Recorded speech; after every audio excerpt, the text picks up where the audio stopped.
Hello family, welcome to Stories by Tocci. We bring you interesting folk tales. Please subscribe and drop a like for us. This generosity would go a long way for us. Also share to family and friends. And please turn on post notification to stay tuned for more. Thank you as you do so. Now let's get into the story. The rain had come and gone overnight in Abadan, leaving the streets dressed in puddles, and the air smelling like wet mango trees. Roosters were still announcing the day when the scent of fried eggs and steaming yam porridge seeped out from the kitchen window of the Okonkwo home. Inside, the dining table bore witness to the quiet morning rituals of a family that had grown too used to speaking without words. Daniel Okonkwo, seated at the head of the table, wore his usual face, stern but polished, like the shine on his cufflinks. He was scrolling through his phone with one hand and biting into his toast with the other. Every now and then, he would nod at something on the screen and hum to himself, not really present, but making just enough noise to seem so. Across from him, his wife Eloise was buttering Amarachi's bread, moving like a machine set to repeat. Amarachi, their 9-year-old daughter, wore a school uniform that still had a tag on it, her lips stained with red jam as she swayed her legs under the table. She had something in her hand, something she'd been hiding under her lap all morning, a folded, decorated sheet of paper colored with her best crayons. She kept looking up at her father, and then down again, timing the moment, calculating when to speak, as if afraid the wrong second might turn her world upside down. Then she slid the paper across the table like a shy secret. Daniel barely looked up until the bright pink caught his eye. "Daddy," she began, voice shaky but hopeful, "next Thursday is our school's end-of-term party. They said we should invite our parents. I'll be acting as a queen in the play." She paused, trying to read his face. "Can you come?" The invitation was handmade, cut in the shape of a heart with little drawings of balloons, cakes, and what looked like stick figures of the three of them. She had written the words in bold, uneven strokes. "Dear Daddy, please come. I'm the star." Daniel smiled without lifting his eyes from his phone, his reply automatic. "Of course, darling. I wouldn't miss it for the world." His voice was warm, but his attention remained tethered to the buzz of his emails and reminders. Amarachi beamed, though. Just those few words were enough to make her chest puff out with pride. She believed him. Every child wants to believe their parents' promises are written in stone, not sand. Eloise didn't speak. She just watched, her spoon hovering over her teacup. She had seen this pattern before, these quick affirmations that meant nothing when the day actually came. Her heart ached, but she swallowed her words along with her tea. After breakfast, Daniel buttoned his suit jacket and grabbed his car keys. His cologne, expensive and overpowering, left a trail behind him as he kissed Amarachi's forehead and called out to Eloise, "Don't wait up, I might be working late." The door shut with a confident bang, as though it had no idea what lay beneath its hinges. Eloise stood by the kitchen sink, hands deep in soapy water, watching her daughter dance around with excitement, rehearsing her lines. "I'm Queen Amara of Rainbow Kingdom," the little girl sang, twirling until she grew dizzy. "Mummy, Daddy will sit in the front, right?" she asked. "Yes, baby," Eloise replied softly, but her voice cracked at the end. A mother knows when hope is fragile. Yet she couldn't bear to take it away. She didn't want to be the one to tell her daughter that sometimes the people we love forget us when the world calls their name. Later that night, when Amarachi had gone to bed, Eloise sat in the dark living room with only the sound of the ticking clock to keep her company. She looked at her wedding photo on the wall, the two of them laughing in the sun, their fingers locked like vines. That laughter had dried up like a riverbed in Harmattan. She reached for her phone and typed a message to Daniel. "Please don't miss this one." But she deleted it. What's the use in begging someone to be what they should already be? Throughout the week, Amarachi's energy was a wildfire. She rehearsed with the intensity of a performer destined for greatness, her voice filling the corridors of the house with lines about kindness, courage, and royalty. She drew more invitations, handed one to her uncle who lived 2 streets away, another to her Sunday school teacher. But the special one, the first one, was still stuck to the fridge with a magnet, her dad's name written in glitter beside it. On Wednesday night, she added finishing touches to her costume with Eloise, who sewed a paper jewel into the chest with thread and tape. "Will Daddy clap for me?" she asked again, her tone tinged with vulnerability. "He will," Eloise whispered, even though she wasn't sure if she was lying. Daniel, meanwhile, was in another city, Enugu this time, for a property exhibition. He called that evening, but the conversation was short. "Daddy, don't forget tomorrow," Amarachi reminded him 3 times. I won't, he replied. He even added, I'll be there before anyone else. The truth is, he believed his own words in that moment. But Daniel had grown too familiar with the luxury of being believed without proof. Promises had become his parachutes.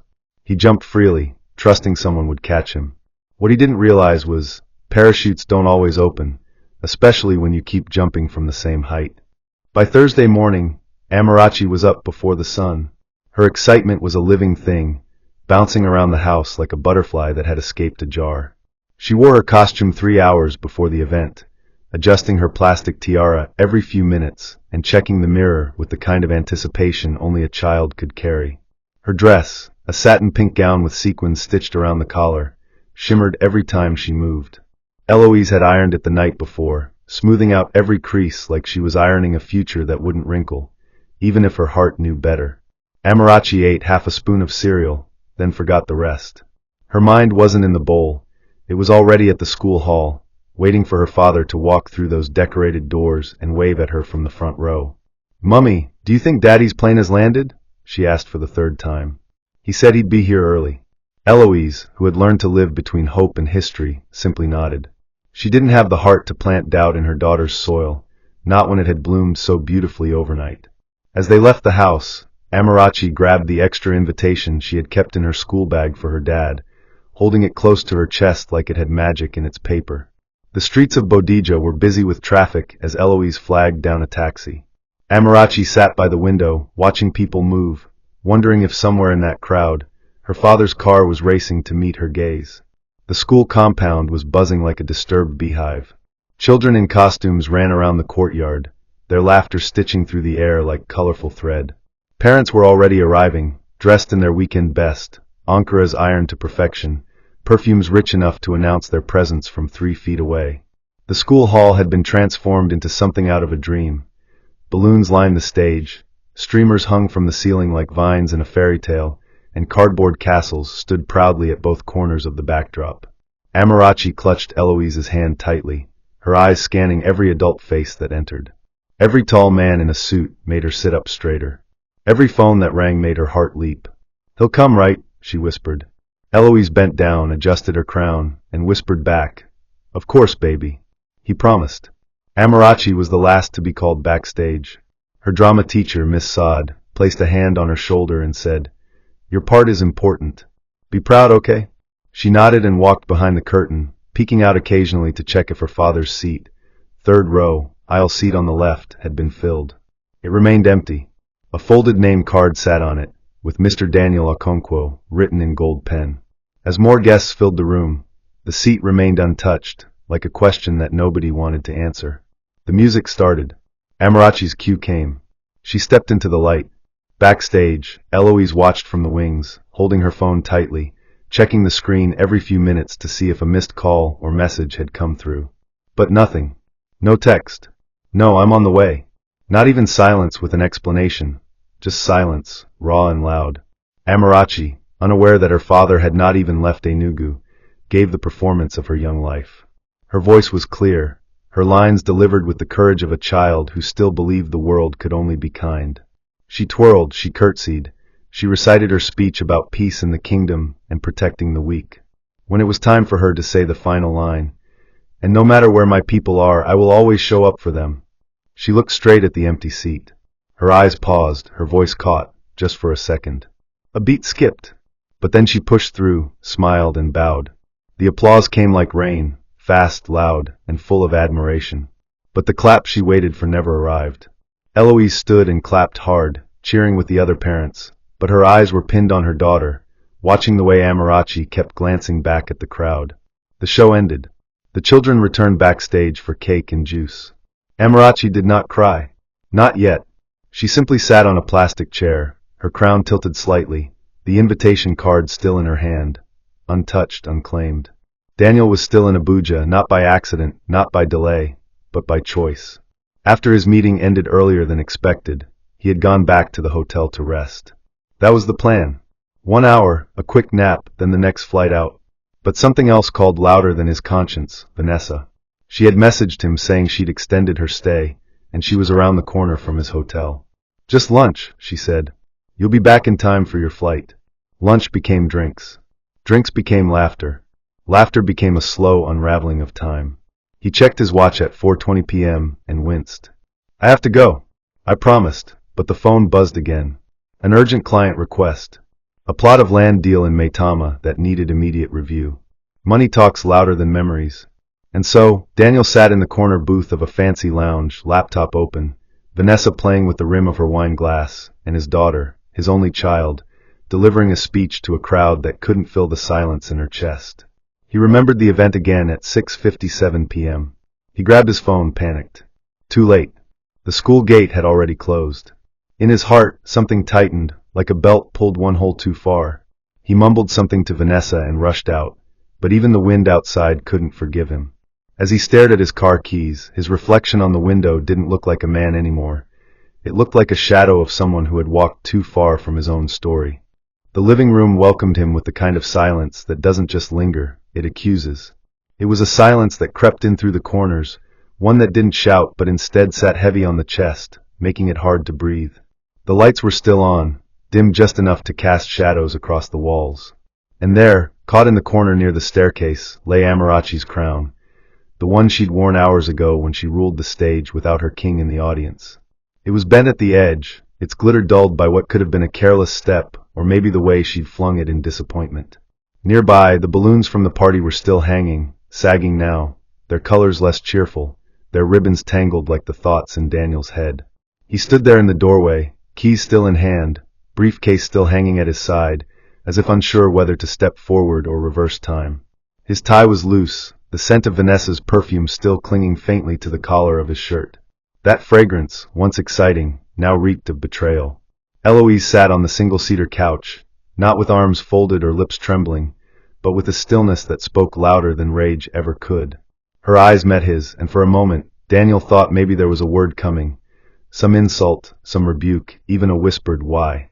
But no sound came, only that quiet stare that stripped him down further than any yelling could have managed. Amarachi was lying on the couch, wrapped in a blanket patterned with stars. Her face was tilted slightly toward the window, and her eyes were open just enough to show the dried tracks of earlier tears. She didn't turn her head when Daniel walked in. She didn't rush into his arms or ask, "Daddy, did you see me?" The house had waited for him. The stage had waited. His daughter had waited. And now, they had all stopped waiting at once. Daniel dropped the keys into the ceramic bowl by the door, the clinking sound startling in the quiet. He approached slowly, like someone trying not to spook a wounded animal. His voice cracked as he knelt beside Amarachi. "Princess," he whispered. The word hung in the air, helpless. Amarachi didn't move. Her lips twitched slightly, then settled again. "You said you'd be there," she finally said. Her tone was not dramatic. It wasn't even angry. That's what made it worse. It was factual, like she was reading a line from a script she'd memorized too many times. Daniel opened his mouth, but the excuses felt dirty before they even formed. How do you explain to a child that you traded her joy for a distraction? Something came up, he began, but she blinked slowly, and her silence told him not to insult her intelligence with reasons that didn't matter. "Everyone's dad came," she said, her voice soft, almost curious. "Even Bola's. And his parents are divorced." Eloise rose then, not suddenly, but like someone who had been waiting for her body to give her permission to move. She walked past Daniel, pausing briefly near the crown on the floor. She didn't pick it up. She stepped over it, careful not to touch the remains of something that once meant everything. In the kitchen, she poured a glass of water and drank it slowly, leaning against the sink. She heard Daniel's footsteps behind her, but didn't turn around. "Eloise," he said, and her name sounded strange in his voice, like a forgotten lyric. "I messed up. I know that." She placed the empty glass down, and turned around finally. "You didn't just mess up," she replied. "You broke something. Something she built with her whole heart." He tried to speak, but again, there was no ground left under his words. "Do you know she practiced that play every night for 2 weeks? She even left a space beside her costume, where she wanted to keep the gift she thought you'd bring." Eloise's voice didn't rise. It remained calm, almost eerie in its precision. "But you chose elsewhere." Again. Daniel rubbed his face, and for the first time in a long time, his shoulders slumped not from exhaustion but from shame. "I didn't plan it that way. I just lost track of time." The lie tasted bitter, even in his own mouth. Eloise nodded, her smile sad and tired. You lose track of time. But she doesn't lose track of how it makes her feel. That night, the house didn't return to normal. Normal had been a fragile illusion, and now it had shattered into pieces so small they couldn't be swept up. Amarachi eventually fell asleep, her small body curled into itself like a question mark with no answer. Daniel sat on the edge of the bed, watching her breathe, trying to imagine what it must have felt like to search for someone in a crowd who never came. He reached out to touch her hair but stopped halfway, unsure if he had the right. In that moment, he felt like an intruder in his own home. Not because anyone told him to leave, but because he had left long ago in ways that weren't physical. He had stepped out of her world one broken promise at a time. Downstairs, Eloise folded laundry in silence. She paused at Amarachi's dress from the performance. The sequins were already loosening at the seams, and she ran her fingers across them gently. As she folded it, something inside her folded too. The last piece of hope that maybe Daniel could still be the man he once was. She placed the dress in the drawer, turned off the light, and closed the door behind her. Upstairs, Daniel finally lay on the couch in the guest room, staring at the ceiling. There were no stars there, just cracks in the paint he hadn't noticed before. And somewhere between the ticking of the wall clock and the faint hum of the fridge downstairs, he realized something painful and cold. Love doesn't vanish all at once. It leaks like water through a roof no one bothered to fix. The days that followed were not marked by loud arguments or dramatic outbursts, but by the kind of quiet that feels like walking through a house filled with invisible walls. Daniel found himself waking up earlier than usual, not because he had things to do, but because sleep no longer offered the same kind of escape it once did. Mornings had a strange rhythm now. He would prepare his own coffee without asking if anyone else wanted some, eat at the edge of the dining table where Amarachi's drawings used to sit, and listen to the sound of Eloise moving about the house without once crossing paths with him. The only time he saw her eyes was in the reflection of the hallway mirror, when she walked past him without pause, her perfume faint, her footsteps steady. He started noticing things that had been invisible to him for years. The crack in the kitchen tile, the faded color of the living room curtains, the chipped paint on the doorframe of Amarachi's room. They felt like metaphors now, physical echoes of his neglect. Amarachi barely spoke to him beyond a nod or a short reply when absolutely necessary. Even when he offered to drive her to school, she chose silence over small talk, staring out of the window the entire journey. And yet, Daniel kept trying, bringing home gifts she didn't ask for, offering snacks she no longer enjoyed, watching her from a distance like a man studying a map of a country he once ruled but could no longer enter without a visa. At work, his focus drifted like dust in sunlight. He would stare at spreadsheets without reading them, forget the names of clients he had known for years, misplace documents, and schedule meetings he failed to attend. The office, once a fortress where he felt confident and in control, now felt like an echo chamber. His assistant began to ask if everything was okay, but he would just wave her off with a thin smile and say he was tired, as though fatigue could excuse the gnawing hollowness in his chest. One afternoon, while reviewing property listings on his laptop, he opened a folder that contained pictures from an old family vacation to Obudu cattle ranch. There was one photo of Amarachi on a horse, her small arms stretched out in triumph as Daniel held the reins behind her. She had been 6 then, full of questions and sunshine, her laughter ringing through the highlands. He remembered that day, the way she asked him to run with her by the fields, how she slipped on wet grass and looked up at him for comfort. He had carried her on his back, told her she would always be safe with him. That memory felt like someone else's life now. He closed the laptop and sat back in his chair, pressing his fingers against his temples. Regret had a flavor that sat thick in the throat, and he was beginning to taste it with every breath. He texted Eloise that day, just 3 words. "Can we talk?" She didn't respond. On a Saturday evening, 2 weeks after the party, Eloise stepped out of the house wearing a mustard-colored dress and soft sandals. Her makeup was light, but her smile, the one Daniel had not seen in what felt like centuries, was not forced. She was carrying a basket of fruits and a wrapped package. Daniel, standing by the stairs, watched her pause to check her reflection in the hallway mirror before stepping out. "Where are you going?" he asked, the question slipping out before he could stop it. She looked at him, not with annoyance, but with a calm finality. "To Chuka's. His daughter's birthday is today. He invited us." There was no bitterness in her tone, only facts. Daniel blinked, the name catching in his mind like a thorn in fabric. Chuka lived a few houses away, the widower who had recently moved from Port Harcourt. Daniel had seen him a few times, fixing his gate, walking his daughter to school. A simple man, nothing threatening. But now the casual ease with which Eloise said his name felt like an earthquake in Daniel's mind. "Did you tell him I'd come too?" Daniel asked, his voice quieter now. Eloise gave a half-shrug. "You weren't invited. Amarachi and I were." Then she turned and left, Amarachi skipping behind her, wearing a yellow blouse Daniel hadn't seen before. He stood by the window as they disappeared down the road, and for the first time in years, he felt what it meant to be on the outside of something that used to be his entire world. The silence that returned to the house after they left wasn't the same as before. This one didn't accuse, it warned.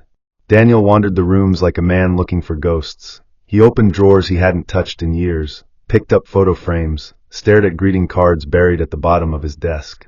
In one envelope, he found a drawing Amarachi had made when she was 5, stick figures of her, him, and Eloise holding hands under a giant sun.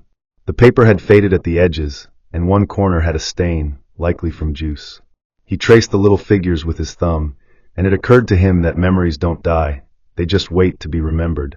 That night, when Eloise and Amarachi returned, they found Daniel seated at the dining table, the drawing laid out in front of him like a declaration of something he couldn't say out loud. Amarachi walked past him without a glance, and Eloise didn't pause long enough to acknowledge the paper. Whatever he had been hoping for in that moment, some flicker of forgiveness, some shared warmth, did not arrive. He sat there long after they had gone to bed, staring at the drawing like it held a secret he hadn't yet uncovered. The hours stretched on, and the house grew colder. Outside, the wind picked up, rustling the trees along the street. Inside, Daniel remained frozen in place, realizing that being present was not about being seen. It was about being felt, and right now he was neither. Daniel began to spend more time at home, not because anyone asked him to, but because there was nowhere else that reminded him more clearly of what he was losing. The walls of the house had started to speak to him in a language he had once ignored. The silence had a personality now. It knew when to grow colder, when to breathe on his neck like a shadow he couldn't shake off. He started cooking dinner on Tuesdays, something he hadn't done since the early years of their marriage. Eloise didn't stop him. She didn't comment on the food either. Amarachi would eat just enough to say she wasn't starving, and then disappear into her room without a word. Daniel began learning the sound of her silence. There were different versions of it. One was sharp, short, like when she passed him in the hallway. Another was stretched and hollow, like when he tried to make conversation during breakfast, and received only polite nods. He caught himself rehearsing what to say at night, things like, "I want to be better," or "help me fix this," but the words kept dying in his throat before reaching his lips. Regret sat inside him like smoke trapped in a jar, visible but impossible to clear. One afternoon, while cleaning the shelves in the study, he found an old notebook of Eloise's. She used to sketch back then portraits, flowers, silhouettes. The last few pages had become different, sharp lines, empty eyes, jagged forms. The drawings looked like people trying to scream underwater. Sunday arrived with the kind of softness Daniel remembered from when he still felt like a husband. The sun poured gently through the curtains, birds sang from the neem tree in the compound, and for a moment, the house felt like it used to. But that illusion didn't last long. Eloise was getting dressed for church, her face calm, her scarf tied neatly around her head. Amarachi sat on the rug, lacing her sandals and humming a song she had learned in Sunday school. Daniel stood by the door with his Bible in hand. He hadn't gone to church in almost 3 months, but today he wanted to. He didn't say it out loud, but he hoped the gesture would mean something. As they were about to leave, Amarachi looked at him and asked, "Are you coming too?" Her voice wasn't excited or mocking, just genuinely curious, as if she couldn't imagine him sitting among them. He nodded. "Yes, if that's okay." Eloise paused briefly, then said, "We'll be late." She walked out without waiting for him. In the church pew, Daniel sat beside them, but the distance between them felt wider than the aisle. During worship, he watched as Eloise closed her eyes, arms raised, lips moving in prayer. He used to know what she whispered in those moments. Now it was foreign to him. After the service, members of the congregation greeted him with familiar smiles, but a few glanced too long, those kinds of stares that say, "We heard what happened," without uttering a single word. Outside, Chuka was leaning on his car, his daughter jumping rope beside him. Eloise greeted him with a warmth Daniel hadn't seen in years. There was no impropriety, just ease, the kind of comfort you offer to someone who has never given you a reason to question their loyalty. Later that evening, Daniel stepped outside alone. The compound smelled of damp soil and hibiscus. He stood under the porch light, hands in his pockets, staring at the patch of garden Eloise once tended every weekend. It had grown wild in her silence, flowers blooming in all the wrong places, weeds dancing freely among the stems. He didn't hear Eloise approach until she stood beside him, arms crossed, her face turned toward the moonlight. "You've been quiet," she said. He swallowed. "I don't know what to say anymore," he replied. "Then maybe don't say anything. Just listen," she answered. They stood in silence, the kind that didn't feel suffocating for once. "Amarachi doesn't smile like she used to," Eloise said, her voice low. "She used to draw pictures of you holding her hand. Now she draws houses with only two people standing outside." Daniel blinked, his throat tightening. "I never wanted this," he whispered. "I know," she replied. "But that doesn't mean it didn't happen." Her tone was not angry. It was tired, like someone who had already cried all the tears they had. "Do you love her?" Daniel asked, the question sharp, sudden, but not cruel. Eloise turned her head, looked at him directly, and said, "I don't think this is about who I love. It's about who chose to love me when it mattered most." Then she turned and walked back inside, leaving Daniel alone under a flickering porch bulb, the sound of distant dogs barking in the background like a closing scene. The next day, he sat at his desk and opened a blank page on his laptop. Not for work, not for a client proposal or property plan, just to write. He wrote to Amarachi first. A letter. Not to beg, not to explain, but to speak without interruption. He wrote about the day she was born, the way he cried when he first held her, how small she was, how his fingers trembled as he whispered promises he thought he could keep. He wrote about how he used to imagine her future, how he once thought he had time, so much time, that he didn't have to fight for moments. He wrote about his shame, his missteps, the day of the school party. He didn't dress it up or blame work. He confessed that he made the wrong choice, not because he didn't love her, but because he didn't know how to love properly then. He printed the letter, folded it, and placed it inside her storybook, between the pages where the princess returns home. Then he wrote to Eloise, but he didn't finish that one. He stared at the page for hours, typing and deleting. Not because he didn't have anything to say, but because she deserved more than words. That night, he cleaned the guest room, turned off his phone, and laid in the dark. There were no dreams. Just thoughts spinning slowly, thoughts of a man finally learning how not to disappear. The rain had returned, not with thunder this time, but in a slow, measured drizzle that kissed the windows with a kind of softness Daniel had come to associate with sorrow. Outside, the neighborhood of Bodija was washed in gray, the streets quieter than usual, the trees bowing slightly under the weight of the water. Inside the house, Daniel stood in the hallway, watching Amarachi get ready for school. Her movements were unhurried, focused. She wore her uniform with the independence of someone who no longer asked for help buttoning the cuffs or fixing her hair ribbons.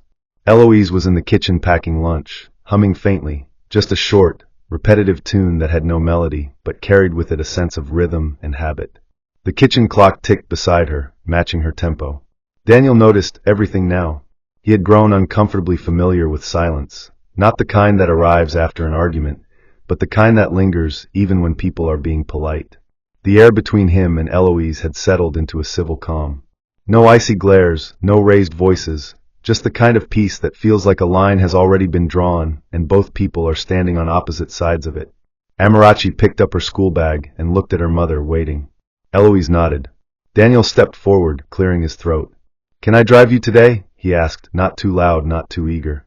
Amarachi hesitated, glanced at her mother, then gave a slight nod. It wasn't forgiveness, but it was something. The drive to school was marked by traffic and short questions. Daniel asked how her assignments were going. Amarachi replied with one-word answers. He didn't push. He let the silence breathe between them like a fragile animal. When they reached the school gate, she opened the car door slowly, adjusting her bag on her shoulder. "Wait," Daniel said, reaching into the glove compartment. He pulled out a small envelope, the one that held the letter he had written days ago, the one he had moved from shelf to shelf waiting for the right moment. He handed it to her. "You can read it later. Or not. I just wanted to give it to you," he said. Amarachi took it, slipping it into her pocket without looking at it. "Bye, Daddy," she said, not coldly but distantly, like someone still deciding what to do with the pieces they'd been handed. She walked into the compound without turning back.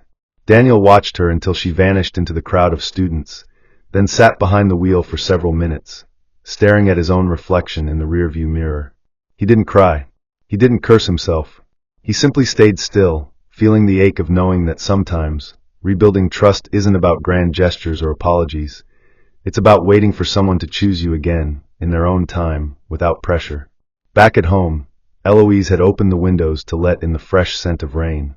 The curtains danced softly in the breeze, and the house, though quiet, didn't feel as heavy as it had the week before. Daniel returned and found her in the garden, trimming the overgrown plants that had been left to sprawl unchecked for months. She didn't greet him when he walked in, but she didn't turn away either. He stood beside her, watching her hands move with quiet precision. After a while, he picked up the rake and began clearing the leaves. They worked side by side in silence, not out of obligation, but because it was something that needed to be done. After an hour, Eloise sat on the small concrete edge that lined the garden bed and wiped her hands on her wrapper. Daniel remained standing, dirt on his shirt and sweat on his forehead. "I don't hate you," she said suddenly. The words weren't planned. They arrived the way rain sometimes does, unexpected but not unwelcome. He looked at her, unsure if he had heard her correctly. "I know," he replied, "but I know I gave you reasons to." She didn't respond to that. Instead, she looked at the sky. "I'm not saying we'll go back. I'm saying, maybe you're learning now." He nodded slowly, a gesture of gratitude more than agreement. The distance between them hadn't vanished, but for the first time, it felt like there was a small bridge forming, wobbly, incomplete, but visible. Later that night, long after Amarachi had returned home and gone to bed, Daniel walked into the living room and found her storybook sitting open on the couch. The letter he had written her was no longer inside it. He froze, unsure whether that meant she had read it or misplaced it. Then he noticed something new. On the page beside the final illustration, where the princess returns to her castle, there was a drawing done in pencil. It wasn't perfect. The lines were shaky, the figures simple. But there were 3 of them, drawn holding hands under a sun that looked brighter than it had in any of her earlier sketches. There was something small written in the corner. "Maybe soon." Daniel stared at it, heart lodged somewhere between his ribs and his throat. It wasn't an apology. It wasn't even a welcome. It was a signal, a gentle, uncertain invitation to try. He walked quietly to her room and peeked in. She was asleep, her face peaceful, the kind of calm that only children know when they've made a decision they're still protecting. He closed the door softly and returned to the couch. Eloise joined him a few minutes later, handing him a cup of warm tea. They didn't speak. They didn't need to. The moment had no music, no big revelations, but it had something far more valuable: presence. And sometimes that is the loudest way love speaks. Not through the promises made, but through the ones finally kept. Sometimes the people who matter most don't ask for much. They only ask that we show up. Not with gifts, not with words, but with time, presence, and truth. If you've hurt someone who still hopes in you, don't wait for the perfect moment to fix it. The perfect moment is now. Own your mistakes. Be present. Love loudly, not in noise but in action. May your heart never grow cold toward the people who waited for you in silence. May you never be too late for the moments that matter. May your home be filled with healing, not just history. May every broken promise be replaced with consistent presence. May your name be a safe place in the hearts of those who love you. And may you never lose the people who only ever asked for your time. In your rising and in your returning, may grace always find you. Amen. Hope you enjoyed this interesting story. Please don't forget to like, share, and subscribe to our YouTube channel. Turn on post notifications. See you on our next story.